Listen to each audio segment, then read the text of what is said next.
Rabbi shrah li sadri wa yassir li amri wahlul 'uqdatan min lisani yafqahu qawli wa ba'd.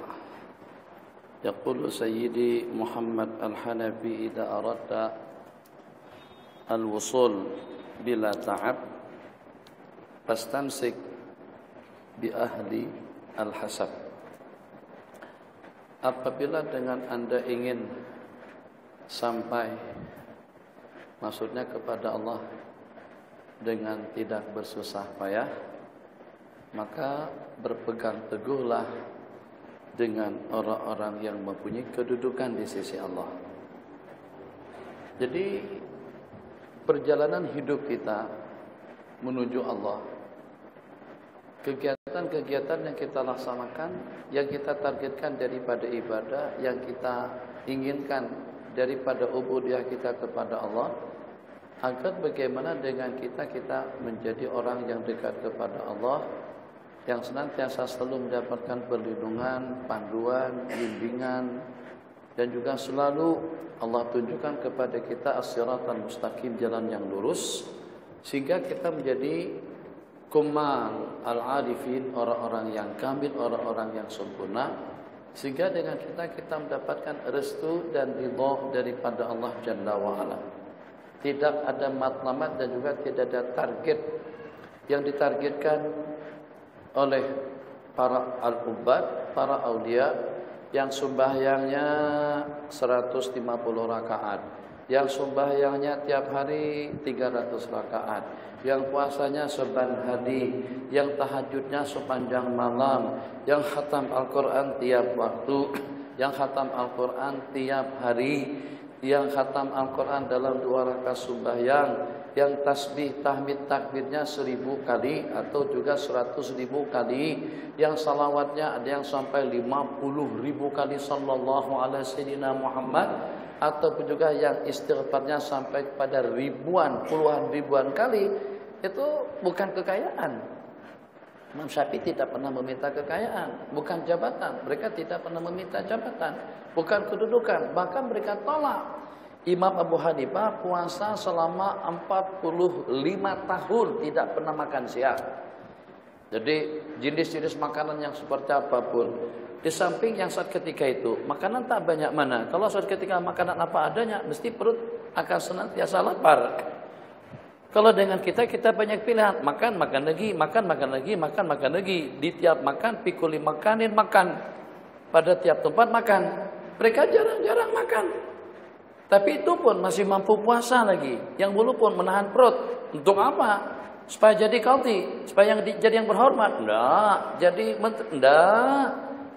Pada saat dengan beliau dipanggil, diperintahkan secara dipaksa untuk menjadi qadhi di zaman Khalifah Harunur Rasyid kalau tidak salah, yang pada saat ketika itu ada 4 orang yang didatangkan. Satu Imam Abu Hanifah, yang kedua Imam Ibn Abi Layla, yang ketiga Imam Syarik, yang keempat Imam Sufyan Ats-Tsauri. Keempat-empatnya dipaksakan untuk menjadi qadhi. Ternyata tidak ada seorang pun yang mau. Akhirnya keempat-empatnya tadi itu dipanggil untuk menghadap Tuan Sultan. Berangkat daripada Kupah, daripada tempat kediaman masing-masing, tangan terbelanggu, kaki dirantai. Jadi dalam perjalanan yang 4 orang tadi itu dakduk. Kalau dengan kereta api, Abu Hanifah buat firasat. Kata Imam Abu Hanifah An-Nu'man, kalau ikut pengamatan saya, Sufyan Ats-Tsauri nanti dia akan lari tengah jalan. Kalau dengan Ibn Abi Layla, dia akan menjadi seperti orang gila. Kalau dengan Imam Syarik, kalau dengan Syarik muridku ini akan keperangkap jadi qadhi. Kalau dengan aku akan berlepas dengan cara berpolitik. Jadi dalam masa perjalanan dikawal 4 orang yang dirantai tadi itu, Imam Sufyan Ats-Tsauri minta izin kepada bodyguard yang mengawal akan diperkenankan untuk buang air. Masuk tanda ditunggu di luar. Tunggu. Yang seketika itu beliau perhatikan ada lubang. Maka dengan beliau tunggu saat ketika ada gerobak yang membawa sampah itu, gerobak sampah, beliau melompat daripada tingkap tandas, memasukkan diri ke dalam gerobak, ditutup, dikerumuni atau ditutup dengan potongan sampah ataupun juga daun kering, sehingga Imam Sufyan Ats-Tsauri dapat menyelamatkan diri. Ini coba tengok perbandingannya. Kita sekarang nyogok dengan risuan sekalipun untuk kita mendapatkan satu jabatan. Ini nak dilantik tuh menjadi qadhi tidak mau. Lari. 3. Yang 3 setelah sampai ke istana, maka pada saat ketika itu salah satu daripada mereka Ibnu Abi Dunya, Ibnu Abi Laila, Kancing Harun, apa kabar? Istri macam mana? Anak bianak macam mana? Keledainya macam mana? Untanya macam mana? Oh, menjerit. Oh, berok. Menjerit-jerit seperti itu. Jadi kata tuanku, ini orang gila nih. Ini tak sehat, ini tidak waras. Keluarkan, keluar kamu. Gila. Kata beliau, memang aku nak keluar sebenarnya. Memang itu yang diharapkan. Berpura-pura gila. Selamat, tinggal 2. Abu Hanifah. Tuanku minta maaf, tuanku mana boleh saya yang dipilih untuk menjadi qadhi di sini. Ramai orang-orang yang tak akan berkenan kalau aku yang menjadi qadhinya. Aku tidak mampu dan tidak layak untuk menjadi qadhi di sini, menjadi hakim di sini. Mesti ramai di kalangan orang-orang Baghdad yang menolak aku. Jadi kata Tuan Khalifah, bohong kamu, dusta. Kamu adalah orang yang paling layak. Tuanku, karena perkataan tuanku itu tidak boleh diabaikan dan disia-siakan, tuanku telah memvonis, telah menghukum aku berdusta. Orang yang berdusta tidak boleh menjadi qadhi. Lepas juga Imam Abu Hanifah Tanun. Bagi Imam Syarik, Imam Syarik pada saat ketika itu udah tak ada pilihan. 4 lepas 3, tinggal 1 aja lagi. Jadi kata Tuan Sultan, kamu kulantik untuk menjadi qadhi, minta maaf aku tak boleh. Aku pertama daya ingatanku tak kuat mana. Jadi kata Tuan Qadhi, banyak-banyak minum madu, makan buah kismis supaya ingatannya tambah kuat dan juga pemikirannya tambah cerdas. Semua alasan ditolak. Yang pada akhirnya kata Imam Syarik, tapi dengan syarat. Saya bertindak sebagai hakim atau juga sebagai qadhi di mahkamah tinggi atau mahkamah antarabangsa, tapi dengan syarat tindakanku, keputusanku bukan hanya setakat kepada rakyat jelata, tapi justru juga kepada menteri-menteri dan juga kepada tuanku sendiri. Kalau tuanku salah, aku akan sanksi dan juga aku akan jatuhkan hukuman. Setuju? Kata Tuan Khalifah, setuju. Akhirnya Imam Syarik terpilih sebagai qadhi. Tengok. Jadi dengan mereka ditawari jawatan, duit. Allahu Akbar. Tak bunyi. Assalamualaikum. Waalaikumsalam warahmatullahi taala wabarakatuh. Jadi pada saat ketika itu minta maaf Tuan Imam, ini kepada Imam Ibrahim Ibn Adham, ini aku nak bagi dalam beberapa ribu dirham duit untuk Tuan Guru dan juga untuk Tuan Imam. Jadi kata beliau, berikanlah kepada orang yang lebih miskin daripadaku. Tidak, tuanlah yang saya rasa paling layak untuk menerimakan pemberianku ini. Jadi kata Imam Ibrahim bin Adham dengan syarat, kalau terbukti kamu kaya, aku akan terima. Kalau memang kamu dapat membuktikan kamu tuh orang yang kaya raya, pemberianmu akan kuambil. Saya nak tanya satu pertanyaan. Anda nak tak mendapatkan jaringan bisnis keuntungan yang lebih banyak daripada apa yang berlangsung, daripada apa yang Anda miliki sekarang ini? Anda ingin tak, teringin tak untuk mendapatkan kekayaan yang lebih banyak daripada kekayaan yang Anda miliki sekarang ini? Bukan setakat 4 Jaguar dengan Rolls Royce-nya, dengan Lexus-nya, BMW-nya, Mercedes S-Class-nya, dengan Lamborghini-nya, Ferrari-nya, tapi juga punya pesawat pribadi dan juga punya airport supaya mendarat tidak tunggu giliran. Kadang-kadang pesawat tepat waktu berangkatnya, masya Allah tabarakallah, tapi menunggu giliran terbang yang ke-7 sehingga sampai berjam-jam kita baru terbang. Semalam tuh alhamdulillah naik Lion Air pada pukul 9.05 tepat waktu pesawat sudah bergerak. Tapi setelah jalan sebelum terbang, jadi kata komando atau kata kapten pesawat, kita sekarang ini pada giliran yang ke-5. yang turun dengan yang naik. Menunggu untuk giliran yang kelima tadi itu bertengah-tengah jam baru terbang. Kadang-kadang mendarat macam itu juga. Pengen tak punya airport sendiri? Pengen. Oke. Kalau Anda masih menginginkan kekayaan yang lebih, berarti kamu masih miskin. Ambil uang kamu. Berarti zuhudnya, ibadahnya, waraknya, ubudiyahnya, itu yang mereka lamarkan bukan duit, bukan harta, bukan jawatan. Jadi yang gigih, yang khatam Quran tiap malam, yang tidak pernah masbuk, justru pernah menolak. Bukan permintaan, tapi pernah tidak berkenan hadir untuk menyambut kedatangan Tuan Sultan ke Masjid Nabawi pada saat ketika itu. Dengan siapa? Sayyiduna Sa'id ibn Musayyib rahimahullah. Waalaikumsalam warahmatullahi ta'ala wabarakatuh. Duduk. Di samping Sayyidina Salim bin Abdillah radhiyallahu ta'ala anhuma.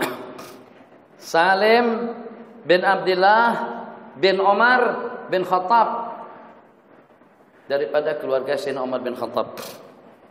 Siapa yang duduk? Yang duduk Hisham ibn Abdul Malik. Duduk di samping beliau pada masa di Mekah. Minta maaf Tuan Guru, saya sudah lama niat berazam untuk bagikan sesuatu kepada Tuan Guru. Jadi kata Salim bin Abdillah, minta maaf. Aku saat ketika sedang berada di rumah Allah Jalla wa'ala, aku tidak pernah dan tidak membenarkan diri meminta kepada makhluk, meminta kepada selain daripada Allah. Tuanku ditolak macam to. Aku di rumah Allah tidak akan meminta kepada makhluk. Terus ditunggu. Tuan Guru salah satu daripada fuqaha yang 7, Salim bin Abdillah bin Umar. Selepas sembahyang, selepas keluar daripada masjid, maka dikejar kembali oleh Tuan Sultan Sayyidina Salim bin Abdillah. Ditawarkan kembali tawaran yang semacam, tadi aku nak berikan sesuatu kepadamu. Jadi kata Sayyidina Salim, ya awan tawarkan kepadaku tuh dunia atau akhirat? Bolehkah kamu bagikan kepada saya surga yang abadi atau elakkan aku daripada api neraka? Tuan Guru minta maaf, itu bukan wewenang manusia lah. Itu bukan wewenang saya. Boleh mengelakkan Tuan Guru daripada neraka dan memasukkan Tuan Guru ke dalam surga. Habis kamu tawarkan apa saja untuk aku? Dunia lah. Apa kata beliau? Tuanku, Tuan Khalifah, aku kepada Sang Pencipta yang memiliki dunia dengan segala isinya tidak pernah memohon dan meminta. Takkan dengan aku meminta dunia kepada makhluk. Dengan dunia kepada Allah, pemilik dunia, aku tidak pernah memintanya. Takkan dengan aku memohon dan memintanya kepada makhluk. Jadi Sayyidina Salim yang tegas, Sayyidina Sa'id bin Musayyib yang sembahyang tidak pernah masbuk selama 55 tahun. Imam Abu Hanifah khatam Al-Quran, tahajud saban malam, siang hari puasa. Yang mereka targetkan ridha Allah semata-mata, bukan untuk berkempen dengan ibadah. Kan kadang-kadang sebagian daripada calon-calon menteri atau juga calon-calon gubernur, calon-calon yang berhormat, belilah selendang yang harga Rp60, Rp70, letak juga di bahu. Ikutlah orang-orang yang nampak agamis, yang senang dengan Yahanana nanti pangkah dia dan sokong dia untuk jadi yang berhormat. Tuh tujuannya adalah untuk dicalonkan. Saya simpulkan, jadi yang mereka targetkan daripada ibadah tadi itu hanya semata-mata untuk mendapatkan kedudukan yang mulia di sisi Allah. Jadi menurut Sidi Imam Muhammad Al-Hanafi, kalau Anda ingin sampai kepada Allah, ingin sampai untuk mendapatkan ridha Allah, rahmat Allah dengan cepat, maka bergantunglah kamu dengan orang yang mempunyai kedudukan tinggi di sisi Allah. Jadi di dunia pun macam itu juga. Tadi sudah kita perumpamakan, kalau kita banyak kenalan menteri sedang berurusan, Bang. Jadi kita nak jumpa Kipi Jakim kah, ketua jabatan, ketua pengarah Jakim, Jawi kah. Kalau pada waktu kita yang walaupun dengan mantan Perdana Menteri, dengan Pak Lah misalnya, ataupun juga dengan Dr. Mahathir, kalau kita ada kenalan dengan seorang Jenderal pun urusan kita banyak yang mudah kita capai, mudah kita dapatkan. Atau dengan kita ada kenalan dengan Datuk Mufti, insyaallah lah. Kalau saya dengan kita datang dengan Jamil Khair misalnya, atau juga datang dengan Menteri Pertahanan atau dengan Tuan Daim, tahu bekas Menteri Keuangan dahulu tuh. Nah, urusan yang ya mungkin barangkali kalau dengan kita sendiri yang berurusan tidak akan selesai. Lesen mati tak ada masalah. Seketika itu juga lesen mandu kita akan diperbaharui. Saya berapa kali perpanjang lesen, alhamdulillah. Sampai pada tahun 2017. Nanti diperpanjangkan, ditawarkan lagi, nak ya 3 tahun kah, 5 tahun kah, 7 tahun kah, 10 tahun kah. Nah, kenapa? Karena kita ada kenalan. Dunia menuju Allah macam itu juga. Jadi misalnya saja, katakanlah dengan kita nak masuk ke gedung Muktamar PICC. Nak masuk situ. Kita ini tak ada apa-apa. Pangkat tak ada, duit tak ada, jawatan tak ada, ilmu pun juga tak ada. Tapi kita hanya membawakan beg Habib Umar aja. Cukup bawakan beg beliau aja. InsyaAllah bang, InsyaAllah yang walaupun kita tak ada kad undangan, tak ada jemputan, yang walaupun kita bukan menteri, InsyaAllah kita juga diperkenankan masuk bersama beliau. Jadi nanti akhirat macam itu juga. Kalau kita banyak kenalan orang-orang yang dekat kepada Allah, kenalan dengan orang-orang yang dekat, yang dekat kepada Sayyidina Rasulullah sallallahu alaihi wasallam, misalnya dengan seumpama Imam Nawawi, Imam Abu Hasan Asyadzili, Syekh Ahmad Al-Badawi, Imam Abil Abbas Al-Mursi, Al-Imam Asy-Syafi'i, itu kita bukan kenalan. Jadi sejak kapan kita mengenali mereka? Kita hanya mengenali mereka daripada karya, daripada karangan, daripada mazhab-mazhab mereka. Yang walaupun kita tidak banyak tahu tentang mazhab mereka, tapi kita mencintai mereka. Maka saat ketika mereka diberikan wewenang oleh Allah untuk memberikan syafaat, pasti dan pasti mereka tidak akan melupakan kita nanti pada hari kiamat. Itu makna perkataan hikmat tadi itu. Yang ingin sampai dengan cepat, maka berpeganglah dengan orang-orang yang cepat. Kenapa? Sebab orang itu sudah sampai. Kenalan dengan menteri, mudah urusannya. Kenalan dengan ulama, mudah urusannya. Kenalan dengan para aulia, mudah juga sampainya. Kenapa? Sebab mereka adalah orang-orang yang sampai, yang menuju Allah Jalla wa'ala.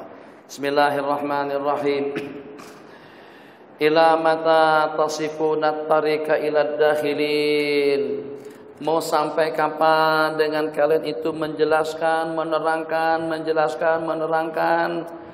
jalan menuju Allah kepada orang-orang yang menuju. Wa antum muqimuna ma'al mutahayyirin, sedangkan kalian masih bermukim, masih duduk bersama orang-orang yang kebingungan. Innama yubtagha minal ilmi al-qalilu wa minal amalil katsiru. Yang diharapkan daripada ilmu itu adalah yang sedikit.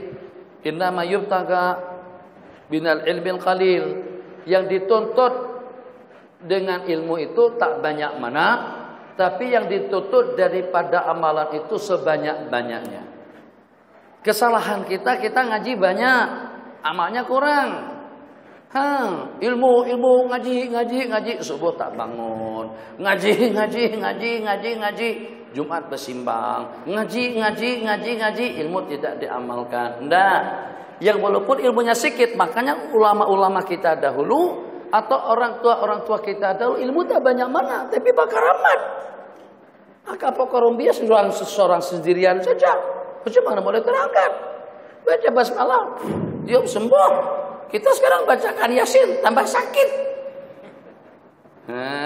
Kenapa? Karena mereka yakin. Mereka ada ilmu. Coba tengok orang-orang tua. Duduk iftirasnya betul. Duduk tawarruknya betul. Meletakkan tangannya betul. Hati-hati, teliti sekali.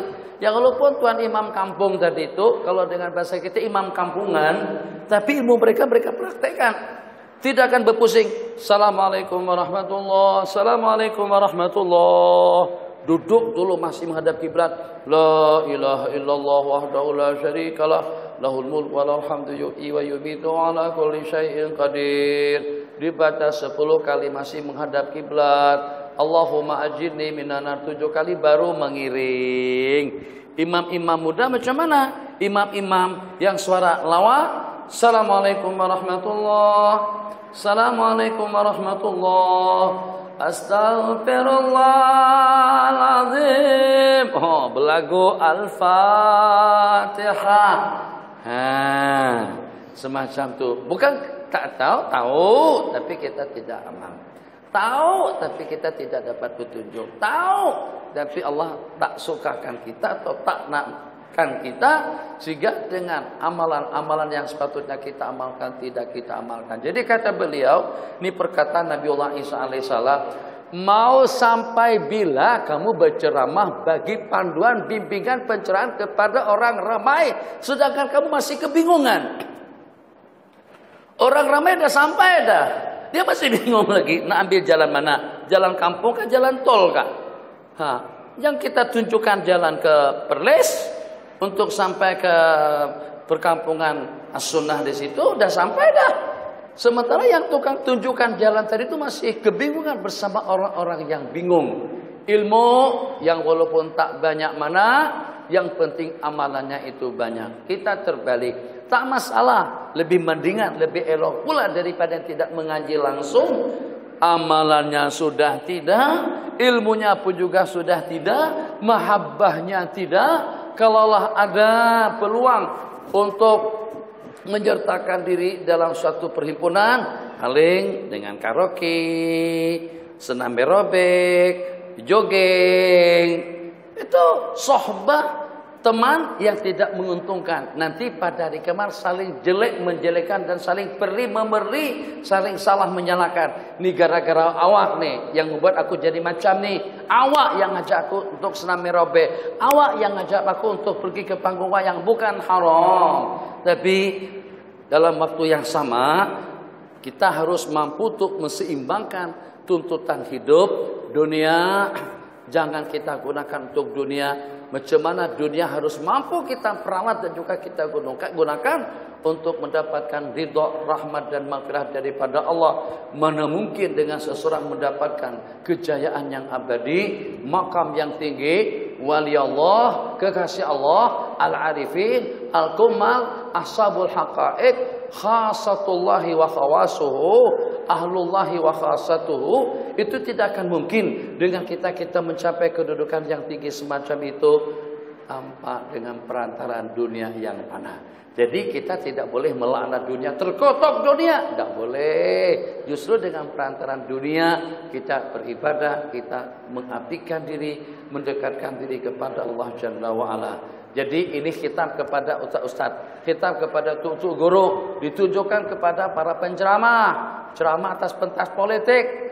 Yang kita lebalkan adalah Islam, politik Islam, hukum hudud, budaya Islam, seni Islam. Tapi dia pun masih belum menunjukkan kehidupannya sebagai seorang muslim yang sejati, yang mengamalkan dengan tuntutan agama Islam itu sendiri.